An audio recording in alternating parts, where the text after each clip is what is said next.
He didn't do it for glory. He didn't do it for thanks. Jack Murphy just saw a sinking car, heard a child's cry, and ran toward danger while others froze. What he didn't know was that the toddler he pulled from the flood wasn't just any child, and that his name would soon be spoken in the governor's office, on every news channel, and from the lips of a family who owed him more than life itself. If you believe in the quiet power of courage, in everyday heroes who don't wear uniforms, and in the kind of twist that turns one act of kindness into a statewide miracle, stay with us. Because what happened to Jack is more than a rescue story. It's a reminder that sometimes fate watches everything. Before we dive in, if you're drawn to tales of second chances, surprise romance, and love that beats the odds, this one's for you. Don't forget to hit that subscribe button and turn on notifications so you never miss a moment.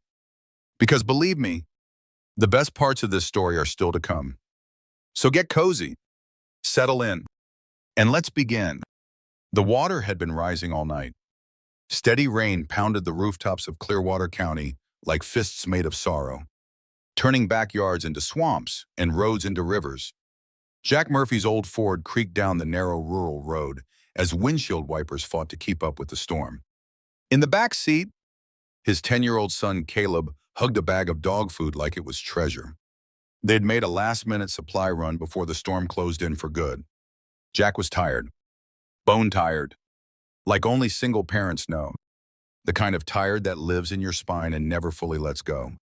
He was thinking about how high the creek had gotten near their trailer park when his headlights caught something that made his stomach drop, a car half-submerged off the side of the road, its back end tilted upward, hazard lights blinking dimly beneath a film of water. Then he heard it, faint, almost like a cat or a bird, until it came again. A cry, high-pitched, desperate. A child. Jack slammed the truck into park. "Stay here," he told Caleb, voice tight. He didn't think. He didn't hesitate. He just ran. The water was colder than he expected, like knives against his skin, stealing the air from his lungs with each breath. Jack waded in fast, boots vanishing beneath the surface as the rain beat down like war drums around him. The car, a late-model sedan, was already filling fast. One door cracked open just enough to let the flood swallow it. Through the passenger window, Jack could barely make out the silhouette of a car seat. The child was still inside. He lunged forward, hands gripping slick metal, yanking at the back door handle. It wouldn't budge. Locked. He circled to the driver's side, slipping once in the mud, barely catching himself on the mirror. He reached down, heart pounding, and found the handle. It gave. The door swung open with a groan and a rush of water. Cold, black water surged into the car as Jack fought his way in. Inside, it was chaos. The toddler, maybe 2 years old, was strapped into a rear-facing seat, sobbing, cheeks slick with tears and rainwater. Jack's fingers worked quickly, prying at the buckle with numb hands. The water was chest-deep now and rising. "It's okay," he murmured, voice low and steady despite the fear roaring in his ears. "I got you. I got you. Baby?" The latch finally gave with a pop. He scooped the child into his arms, shielding her face with his jacket as he backed out of the car. Struggling against the current, the water pulled at his legs like hungry hands. Twice he stumbled. Once he almost went under. But then his boots found the solid edge of the ditch, and he hauled them both onto higher ground. Coughing and gasping, Caleb was already out of the truck, holding a soaked blanket from the back seat, his face pale and wide-eyed. Jack took the blanket, wrapping the girl tightly, pressing her to his chest to share warmth. She was still crying, but her voice was weakening. He knelt on the gravel and tilted her chin gently.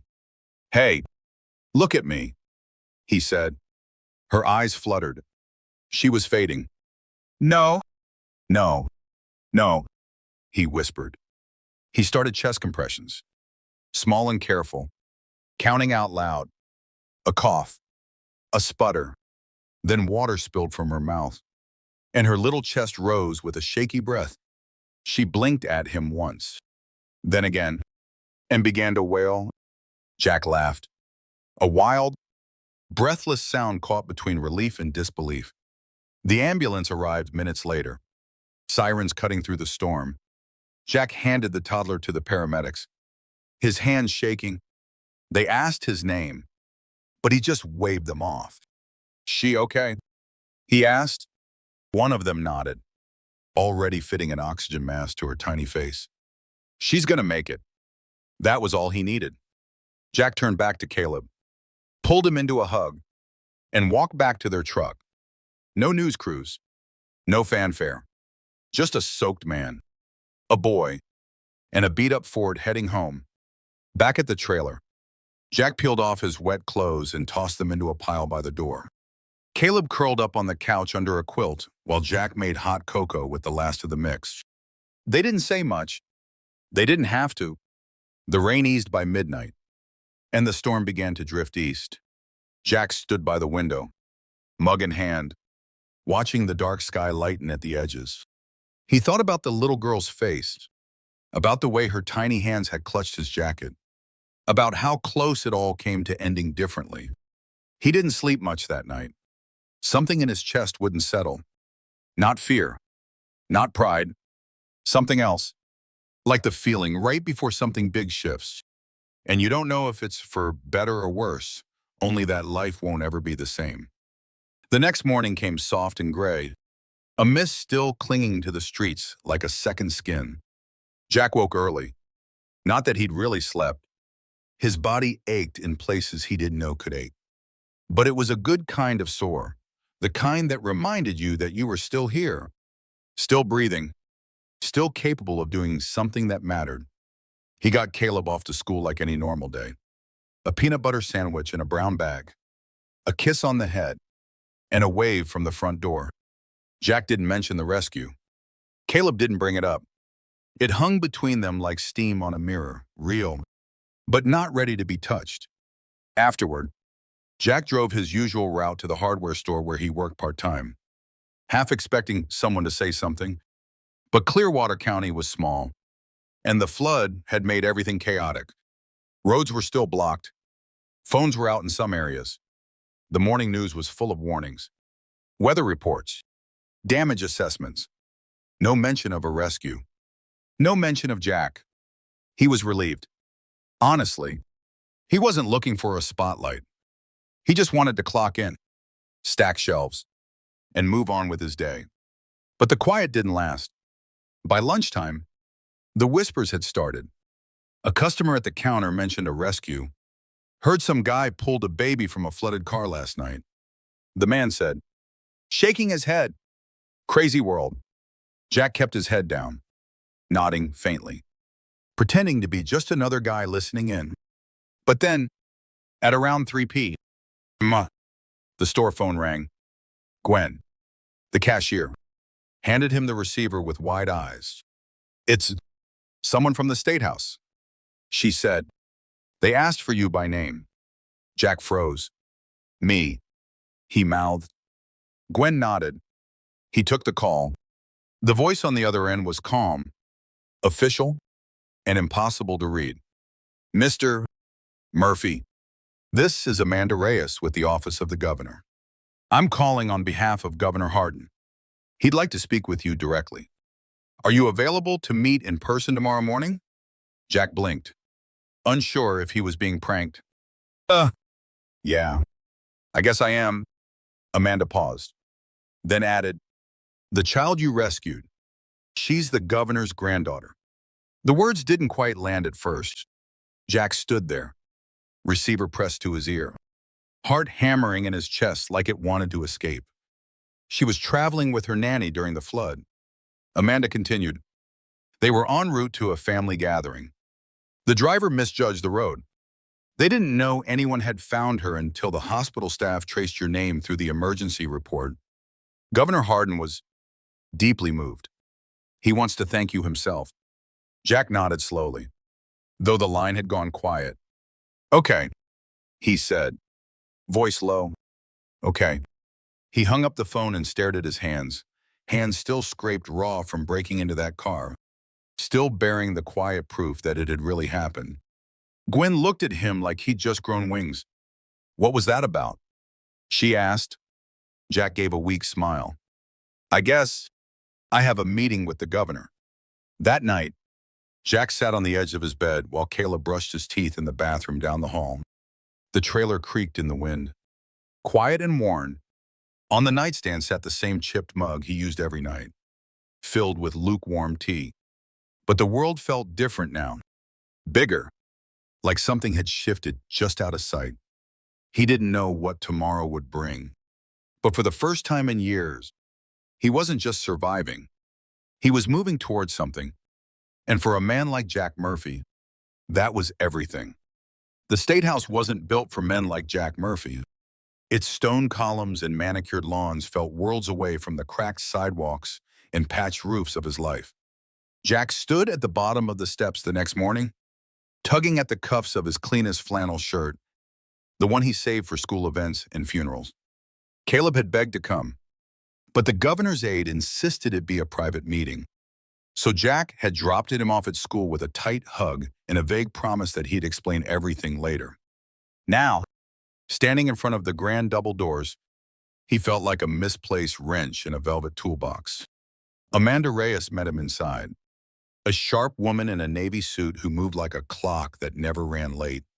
She shook his hand firmly and offered a polite smile, but it didn't reach her eyes. "The governor will see you shortly," she said, guiding him through the corridor lined with portraits of men who had never been knee-deep in floodwater, pulling babies from sinking cars. Jack followed quietly, his boots echoing awkwardly on the marble floors. He kept his hands in his pockets to hide the scabs across his knuckles. The governor's office was big but not cold.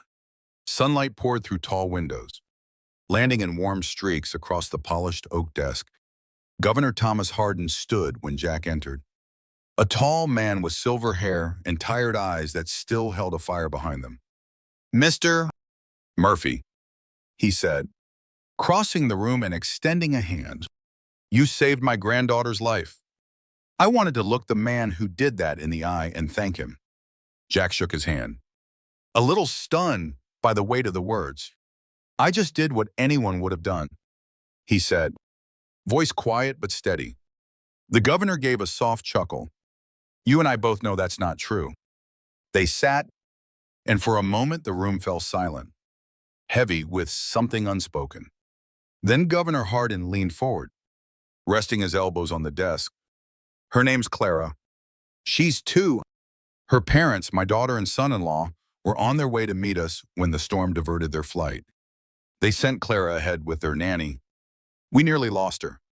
His voice faltered, just slightly, and in that moment, Jack saw not a politician, but a grandfather holding a fear too big to carry alone.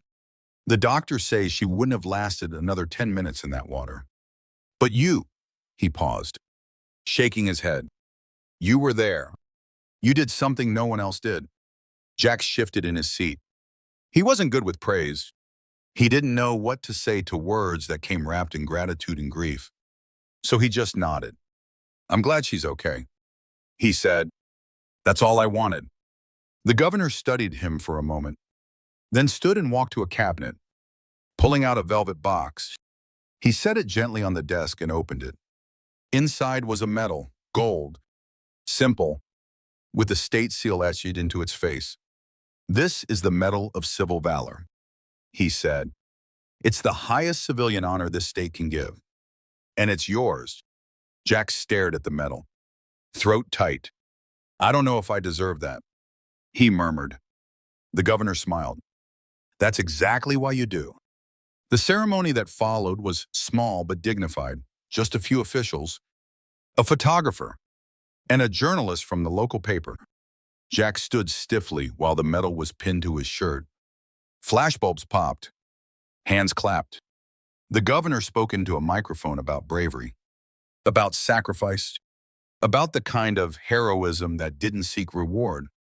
Jack heard the words but felt far away from them, like they belonged to someone else entirely. Afterward, Amanda handed him a thick envelope. "A small stipend from the state," For your service, she said, and a scholarship offer for your son. When he's ready, Jack blinked. A what? She nodded. Full tuition. Anywhere in state. Courtesy of the governor's office. Jack held the envelope like it might vanish if he breathed too hard. His mind jumped to Caleb, his curious mind, his big questions, his quiet wonderings about what kind of future they could afford. And now there was a path.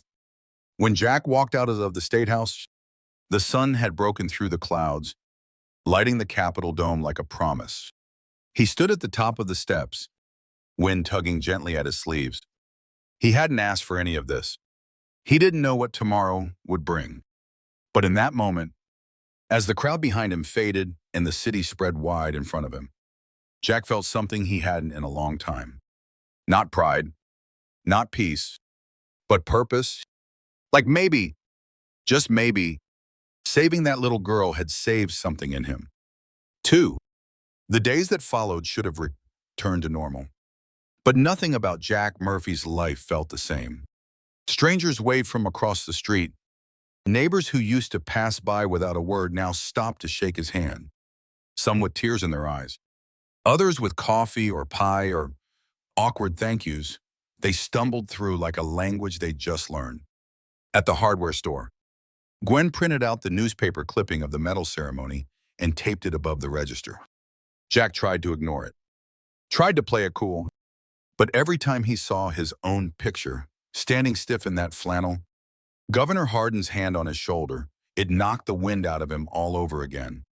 Caleb, of course, thought it was the coolest thing ever. He brought the medal to school for show and tell, held it like it was Excalibur, and beamed when his classmates gasped. Jack watched from the kitchen window as Caleb ran up the driveway one afternoon, waving a drawing in one hand, a stick figure version of Jack, big arms, superhero cape, and all. They said you're like a real-life Avenger. Dad, he said, breathless. Jack ruffled his hair and tucked the drawing on the fridge. Let's hope the Avengers don't mind me stealing their thunder. But it wasn't just attention Jack was getting. The governor's visit had sent ripples through the town and beyond. One morning, a sleek black SUV rolled up outside their trailer, drawing curious eyes from every window on the block. A man in a gray suit stepped out, handed Jack a letter with a raised gold seal, and said simply, "From the Office of Emergency Management, Governor's orders." The letter explained that a grant had been approved for flood prevention infrastructure in their area.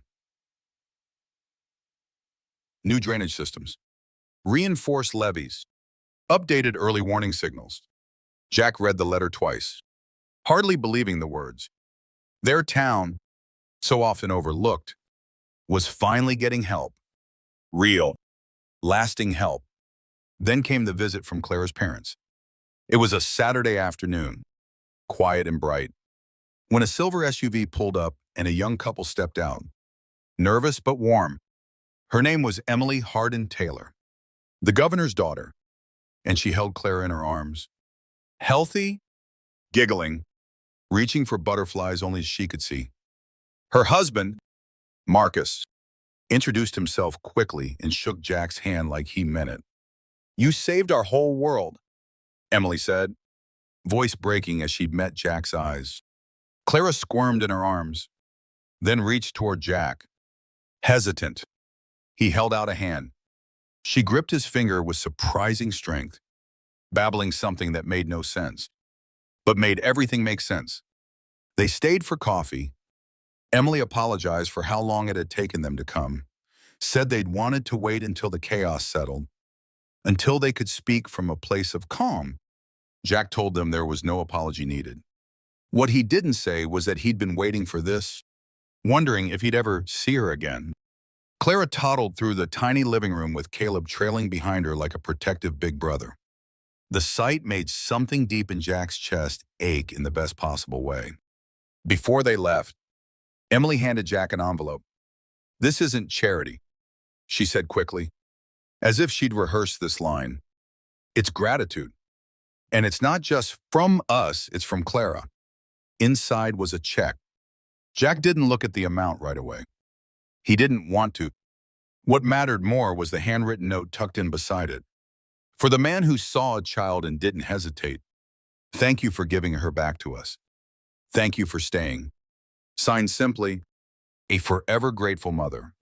That night, after Caleb fell asleep, Jack sat on the porch with the check and the letter resting on his lap. The crickets sang their steady song. The stars blinked above the trees. And the wind carried the faint scent of something growing, something clean. He didn't know what to do with all of it yet. The money, the recognition, the new direction his life had taken. But he knew one thing with certainty. That night on the flooded road, he hadn't been looking for a miracle. But somehow, one had found him anyway. It was supposed to be over. The rescue, the medal, the attention, they were supposed to be behind him. Jack Murphy liked quiet.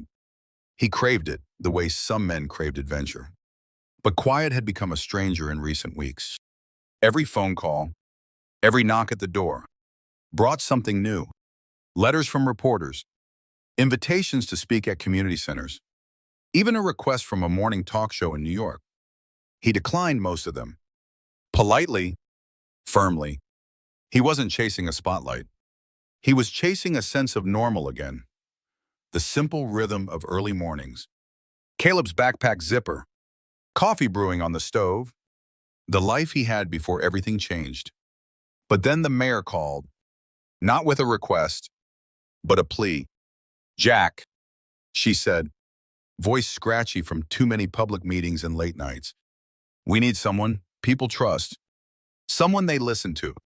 The town council was organizing a community safety initiative, using the state grant money to educate locals about flood preparedness, emergency response, and volunteer mobilization. She wanted Jack to be the face of it. People pay attention to you now. You could help more than you know. Jack hesitated. The idea of standing in front of crowds, telling his story, made his stomach knot. But he thought of Caleb, of the way Clara had looked at him, of how close it had all come to going the other way. Maybe this was how he made it count. The first event was held at the elementary school gym. Folding chairs, stale coffee, a few rows of skeptical faces. Jack stood in front of a projector screen, holding a crumpled note card he never looked at. He didn't speak like a politician or a preacher. He just told the truth. About the night it happened. About the cold water. The tiny hands. The way time stretched and snapped in moments like that. He told them he wasn't a hero, just a father who knew what it meant to be afraid of losing something too important to name. When he finished, no one clapped at first. They just sat there, quiet and still, as if trying to absorb something too big to hold.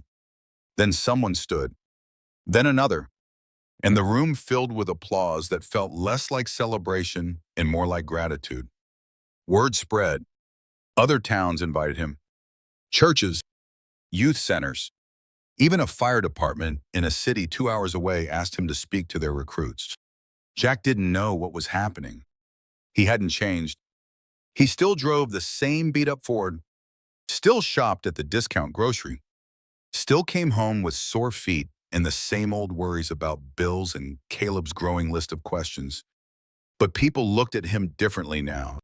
Not like a man who got lucky, like a man who made a choice. One afternoon, weeks later, Jack came home to find a package on his doorstep. No return address, just his name scrawled in tight, careful handwriting. Inside was a framed photo, Clara, bundled in a pink sweater, cheeks flushed, sitting in a field of sunflowers. Her smile was pure sunshine. Tucked behind the frame was a note from Emily. She still asked about the man in the red jacket. It read, she says he's strong like the river, but kind like the sky. I tell her she's right. Jack held the photo for a long time, then placed it on the mantle beside the one of Caleb at age 5. Gap-toothed and grinning. That night, he sat with Caleb on the front porch, watching the dusk settle over their little corner of the world. Fireflies blinked in the distance. Caleb leaned against his shoulder, Do you ever wish it hadn't happened? He asked softly. Jack thought about it, about the fear, the water, the weight of that moment. Then he looked at the boy beside him, the boy who had seen him run toward danger and come back with something more than just survival. No, Jack said, I don't, because sometimes the hardest things aren't just tests, they're invitations to grow, to lead, to become the kind of man your son can look at and believe in. And in that moment, Jack didn't feel like the man who got pulled into a storm. He felt like the man who found his way out of it with something worth holding on to. Summer gave way to early fall, and with it came a shift that Jack Murphy couldn't quite explain. It wasn't just the cooler air or the way the trees lit up like fire across the hills. It was something quieter, deeper, a sense that life had begun to breathe differently. He noticed it in Caleb, who seemed to carry himself taller these days, more certain, more curious, and he noticed it in himself, especially in the mornings when the light filtered through the kitchen window and landed on Claire's photo like a quiet reminder. You're not just surviving anymore. You're living with purpose. One crisp Friday morning, Jack received another letter. This one from the governor's office again, but different in tone. It wasn't about medals or money. It was an invitation, a statewide flood readiness summit hosted by the state's emergency management team with first responders, community leaders, and volunteers all in attendance. They wanted Jack to be the keynote speaker, not just as the man who rescued a child, but as a voice for ordinary people who had made extraordinary choices. Jack stared at the letter for a long while, then folded it carefully and placed it beside the coffee pot. He didn't answer right away. He needed to think, because standing in front of a room full of officials and experts felt bigger than anything he'd done so far. That night, Jack sat on the edge of Caleb's bed while his son flipped through a weather book they'd borrowed from the library. You gonna go? Caleb asked. Not looking up. Jack ran a hand through his hair. I don't know. But seems a little big. Caleb glanced up, brow furrowed like he was the grown-up now. You said big stuff doesn't mean you have to be different. Just more of who you already are. Jack blinked. Taken aback, the kid had been listening all along. So, he went. The summit was held in the Capitol's Civic Center, tall ceilings, rows of polished chairs, sleek microphones. Jack wore his best shirt and brought nothing but honesty. When it was his turn, he walked to the podium and let the silence settle before he spoke. Then he told them everything. About the flood, about Clara, about fear and instinct, about what it meant to act without knowing the outcome. He talked about the trailer park, about being a father, about how sometimes saving someone else brings you back to life too. When he finished, the room didn't erupt in applause. It rose to its feet in silence, a reverent stillness that said more than clapping ever could. Afterward, a fire chief from a neighboring county pulled Jack aside. You're the reason I'm adding volunteer training for civilians, he said. People like you remind us what the job's really about. Jack nodded, a lump catching in his throat. It wasn't about the attention. It never had been. But knowing his story was helping others prepare, act, even hope, that mattered more than he'd ever imagined. On the drive home, with the sun dipping low behind the trees, Jack turned to Caleb, who sat munching on a granola bar in the passenger seat. You were right, Jack said quietly. About what? Caleb asked through a full mouth. Jack smiled. About being more of who I already am. Caleb shrugged like it was the simplest truth in the world. And maybe it was because for the first time in a long while, Jack didn't feel like he was chasing something. He felt like he'd caught up with who he was meant to be. The days grew shorter, the nights cooler, and life in Clearwater settled into a steady hum once again. Jack Murphy found himself waking up each morning not just to a routine, but to a life that finally felt like it belonged to him. He still drove the same truck, still packed Caleb's lunch and fixed broken light switches for neighbors, But something inside of him had shifted, quietly, like the changing of a tide. He walked a little straighter now, spoke with more ease. And when people stopped him in the grocery store or waved from across the street, he didn't shrink from it. He smiled, not because he needed their praise, but because he understood something now.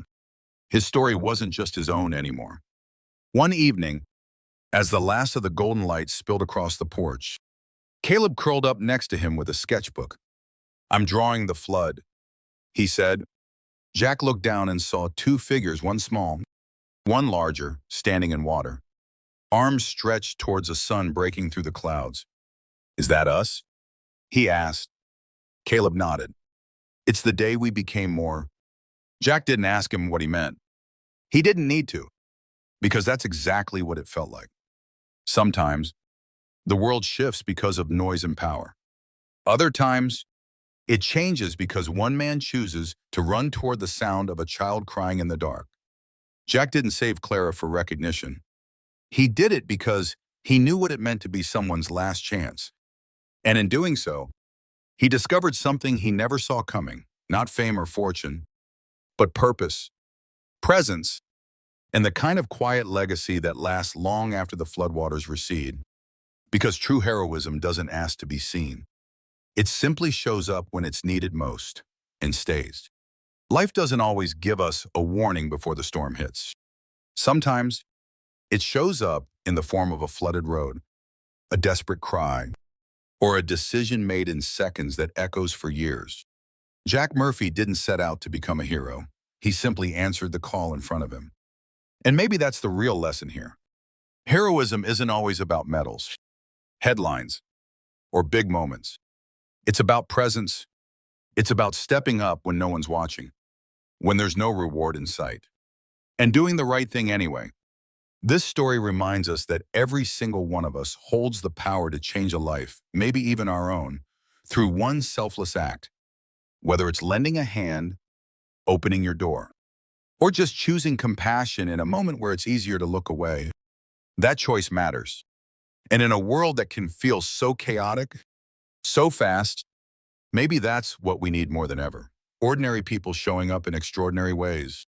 If this story moved you, if it reminded you that goodness still exists and that kindness still carries weight, do us a favor, hit that follow button. Share this with someone who believes in second chances. Leave a comment if you've ever experienced an unexpected miracle. Because the more we tell these stories, the more light we bring into a world that needs it. And who knows, the next time the flood comes, you just might be the one someone's waiting for.